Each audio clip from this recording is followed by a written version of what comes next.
Hello, everybody, and welcome to the Dinger City Classic tier list. We're going to be sitting here and breaking down all of the characters in Mario Superstar Baseball and talking about where they kind of rank among, draft order in the classic format. And for anyone unfamiliar with the classic format, you basically take 6 players, you take turns drafting characters, and you build teams of 9 players. You pick a stadium, and you play some Mario Superstar Baseball with that team against everybody else. So, without further ado, Dennis, let's get into talking about some of the stadiums. Let's do it. Yeah, so first up, we're just going to talk about Mario Stadium. We're kind of just going to address each stadium and let you know a general vibe for each of them. Mario Stadium, no BS. Just a normal baseball stadium. You want to play some clean baseball, that's what you're going to be looking at. And the next two stadiums, and it's a good thing that we do draft stadiums for the most part after our team's already formed, because then you can kind of play your stadium off of the team that you have. And two great stadiums for that is Bowser's Castle and Peach's Gardens. Both, if you don't have many home run hitters, are those two stadiums you probably do want to have on your roster. Yeah, absolutely. And then the next 3 stadiums in the game are kind of a bit more shenanigans, stuff like that. You got DK with the barrels, you got Yoshi with the piranha plants, and Wario has those chain chomps and tornadoes. Those kind of lend themselves to more to sort of more small ball teams, but they can go either way. But also it kind of helps you if you're not as confident in getting those people on base, because the hazards can help you out. You gotta use those to your advantage in the classic. So really just think about your stadium a little bit when you are drafting your team, or toward the end of the draft. The last 2 to 3 rounds, it might be a good idea to pick up a stadium because the remaining characters aren't that good. And that's it for the stadiums. We're going to get right into it with the characters. This first kind of tier of characters we're going to talk about are your first round picks. Most teams are going to have 1. I think half the teams are going to have 2 because there's 9 of them. So no one's surprised that Bowser is number 1 on this list. Always number 1 in our hearts as well. Yeah, I mean, he's the best power hitter. He plays decent defense, and really, he doesn't have to be your captain in this format, so really just overall a very, very strong pick. Yeah. And following that is DK, Birdo, and Petey. These 3 characters offer you fielding. They offer you really good star hits and home run bats that, are really kind of hard to come by in the Classic. Yeah, Petey especially is just a very unique home run bat. That it's like Bowser and Petey up there with home runs. And then Birdo, best captain in the Classic. DK, so versatile. Yeah. And next up, we got Yoshi and Boo, a couple of defensive wizards that have solid bats, especially Boo. Best pitcher in the game in some people's opinions. Yoshi, best fielder in the game in everybody's opinion. So really just solid options for this first round. They're basically the only defense-first characters that you're going to see on this list, on this top of the list. Yeah, and with Yoshi being almost a captain on everyone's team, the odds of you versing like another Birdo or DK infield, the infields are weaker, so his star hit is increased value. So, if you want to take him one of your first picks, even if it's the first overall pick, it's not a bad pick at all. Absolutely. Following that are the 3 heavies, which would be Hammerbro, Boomerang Bro, and King Boo. King Boo offers you really great third base play, and then Boomerang Bro and Hammerbro. Boomerang Bro offers you versatility and maybe like a Bowser Castle or Peach's Gardens, and Hammerbro obviously he's gonna hit home runs, baby. Yeah, absolutely. I say Boomerang Bro definitely lends himself to more of the, if you're playing on DK as a smaller stadium, since he has a bit more trouble getting the ball out, or even like, Peach's Garden and Bowser's Castle, like you said, he has the versatility for it with his slap hit and star hit. All right, and next up, we've got a bit of a downgrade from up there, but still very strong options. You've got 4 Magikoopas. Now, you think that means that maybe 4 people are going to get Magikoopas, but realistically, it kind of means that 2 people are going to get 2 Magikoopas, or it's going to be like 1 person gets 2 and someone else, 2 people get 1. But Magikoopa is such a strong option. Really, really good defense, best third baseman in the game. Really strong slap hit, very good star hit, really versatile characters. Some of them can pitch as well if you needed to. So an overall really strong pick. And don't be surprised if you're drafting in a Classic and you see all 4 Magikoopas just go in a row, because they probably will every single time unless one gets overdrafted. Yeah, and the thing about wanting to draft Maj, you could argue over a Firebro or a Heavy, is the fact that if you're versing a Maj and you don't have one, it's a huge issue to have to verse every single time you're going up against a Maj. Because essentially there's 4 of them and there's 6 people playing in the Classic, you're versing one of them. 3 to 4 people are going to have Magikoopa. So you not having one is rough. Yeah. The next character near and dear to my heart is Firebro and Waluigi. Waluigi, we've already kind of seen take a resurgence in just regular baseball, but especially in this Classic, he offers a lot of versatility. You can throw him at second base. He has laser. He's a big body character. Play him at one of the corners, and he can pitch or emergency pitch if you want him to. Yeah, I think Waluigi is honestly probably closer to the Magikoopa level of things, where he does a lot. He's got a really strong slap hit. He's a good pitcher. He's a solid starting pitching option in a format where the starting pitching depth is not very high. You know, you've got like the monkeys who we're about to talk about, and then Waluigi and Boo. And then the drop off is pretty significant. So Waluigi kind of being able to do a lot of different things like that gives him really good value in the classic. Yeah, and Firebro being Yeah, this and Firebro being this low is just low trajectory, and the fact he doesn't really offer really much in the field. So there's a clear disadvantage of having him compared to the matches in the field. Still solid though. Yes. Still really solid. Yeah. And next up, we got Mario, a solid captain option, really, really solid captain option. Probably the next best thing after you go through like your DKs and your Birdo, something like that. So Mario just gives you all around versatility, a solid bat, really good fielding. You know, wall jump isn't super crucial in the classic because you don't see a ton of you don't see a ton of home run hitters, or at least they're scattered among the teams. So you're never going to be facing like 3 in a row like you would in a normal game. But it's nice to have the utility plus sliding catch. Really solid fielder overall. Now we have Diddy, Dixie, and Toadsworth. Diddy, Dixie, obviously the pitching. You know what you're getting. And you have a star hit to use with Diddy if you do want to make him your captain. Not one of the best captains, but definitely usable in the classic. It's a decent option, yeah. And Toadsworth, you know you have a great hitter. You have a good star hitter. You don't have the fielding. And I think Toadsworth kind of takes a little step back when you're using maybe your 3rd or 4th pick on him, where you could really be getting like a laser infield or a captain character. Toadsworth, a great player, but I think he doesn't have as much value in the classic as he does in normal draft. Yeah, and the reason, again, we said it before, the reason you're seeing Diddy and Dixie go so much higher in a list like this, and Toadsworth going a little lower, is because, for Diddy and Dixie at least, it's just pitching. Like there's no pitching, like we said before. There's really no pitching available. So having these characters as solid pitching options kind of brings them above characters that you might see go earlier than like Toadsworth. I would argue, yeah, he is worse than the monkeys in this because he just doesn't have like as much kind of a unique ability. Agree. Like these pitchers do. Yes.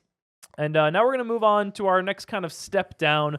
And we're going to start talking about Luigi, Pianta, and Wario. So Luigi, obviously, some of you aren't going to be happy. Some of you think he's better than Mario, and I think that's reasonable. But in the classic, Mario star hit, I think it's a little better.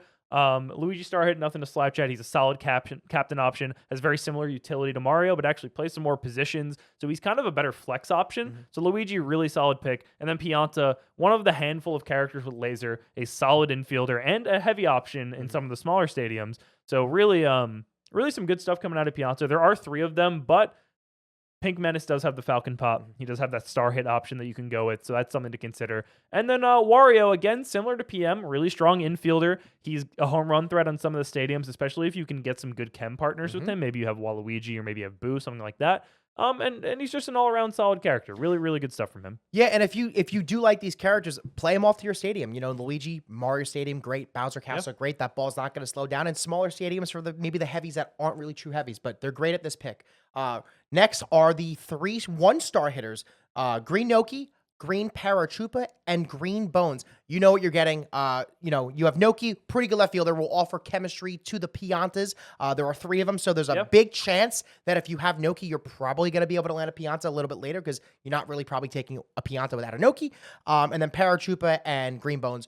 Paragoomba, great left fielder. Bones, really not so great in the field, but, if you have a bunch of them, they could really be useful. Yeah, absolutely. And just kind of rounding out the bottom of this part of our list, you've got the next 2 Piantas, the Blue Blob and the Yellow Fellow, Toadette and Daisy. Most of these characters are picked for their defense. Obviously, the Piantas are capable of hitting home runs, and Daisy has a decent singles bat, but you're looking at them for their ability, the Pianta's ability at least to play the middle infield, Toadette to be a very strong outfield option, and Daisy for a potential pitcher or just a second baseman, something like that. Quick throw can be pretty useful. Obviously, this is we're getting toward the lower end of the characters here, but the Piantas, I will say, really solid options. And then Toadette, if you like her bat, she can be a really, really good defensive option. And with the characters you see here, kind of in the classic, having a really strong outfielder like Yoshi or Toadette, something like that, can be so powerful, especially with stadium hazards, because speed really helps you work around that. Next, we have the 3 Falcon Poppers. We have Red Shy Guy, Black Shy Guy, and Red Toad. They all have Falcon Pop, and there's a lot of them to come around. So if you draft one of these characters here, there's a big chance that you can grab another one of their counterparts later, and you can even maybe get some chem. And in these smaller ballparks, I don't know, you might be able to sync one out. Yeah, especially with Toad. I think that Red Toad Obviously, when we get to this kind of part of the tier list, things are getting a little muddied as far as who's better than who. It's it's a lot less objective. Sure, you could say Red Toad's better than Shy Guy because he's got a longer bat, stuff like that. But really, it's just when you get here, it's team construction, it's chemistry you have on your team, and it's just personal preference. The characters you like the most. Yeah, it is good that there are 5 options for each of these characters to kind of build chem around, but these are the good ones. The other ones kind of stink. Yeah. And then next up, we've got Bowser Jr., Goomba, Monty Mole. So Goomba and Monty Mole, the Ball Dash characters. Ball Dash can be solid in the classic, you know?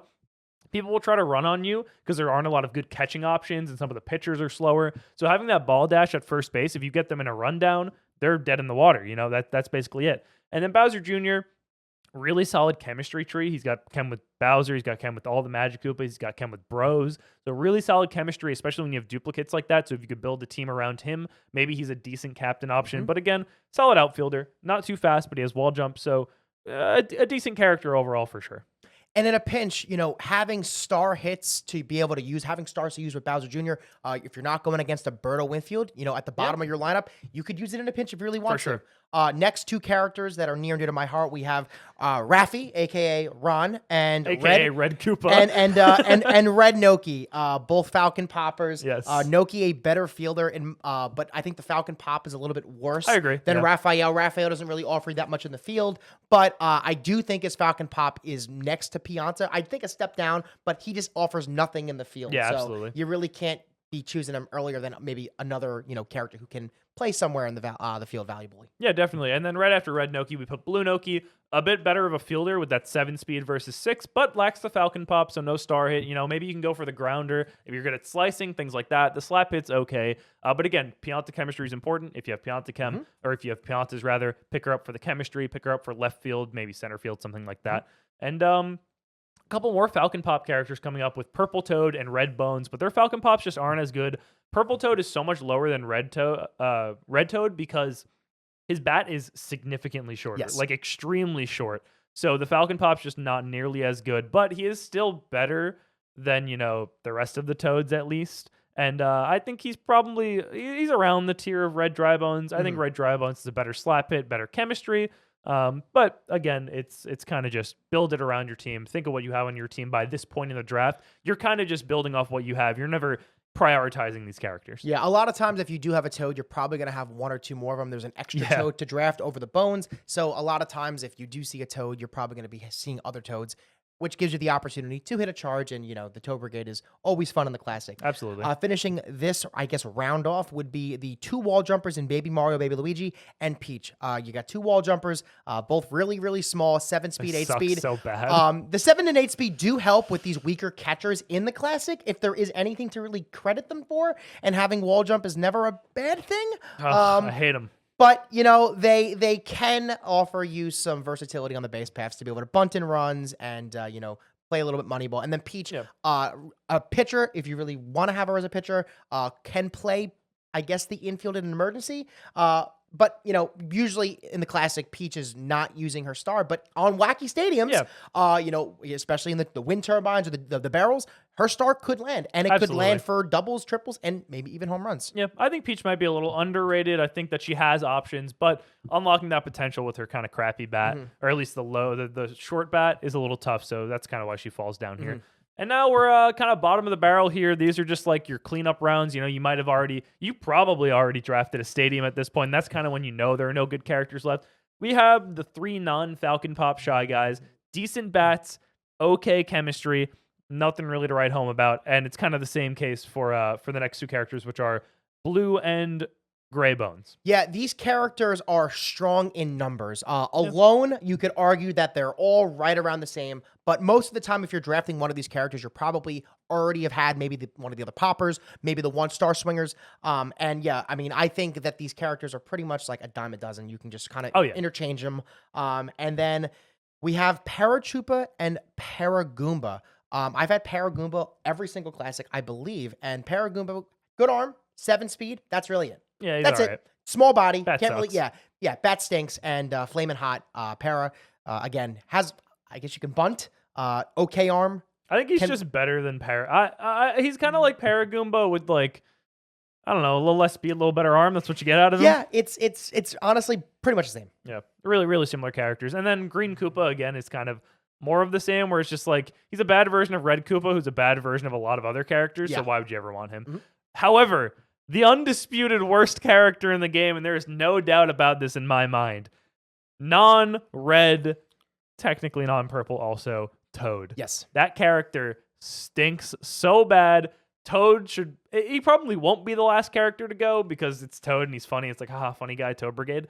But Toad sucks. And non-red Toad, non-Falcon Pop Toad, is especially stinky. Some people make it work. You've seen City Hall make it work. You've seen me make it work a little bit. You've seen people do it. It's just, it sucks. And it's not good. Toad's probably should be your last priority. Yeah, I mean, on its own, Toad is probably singularly the worst character in the game, non-Falcon Pop. But I mean, obviously, when someone usually has a Toad, they have multiple Toads, and then that can kind of raise value to the other characters already drafted earlier. It can help a little bit, but again, I mean, this is our opinion. You're able to form your own. You can build your team around kind of what you've done previously in the draft, but just for the bottom of the barrel, kind of just work around what you got. You're never going to want these characters on your team. Yeah, no. And if you don't agree with what we have to say, let us know in the comment section. Oh, yeah, absolutely. Yeah, if we got something wrong, let us know. If you like what you see, let us know. Also, think about maybe liking this video and sharing it to your friends.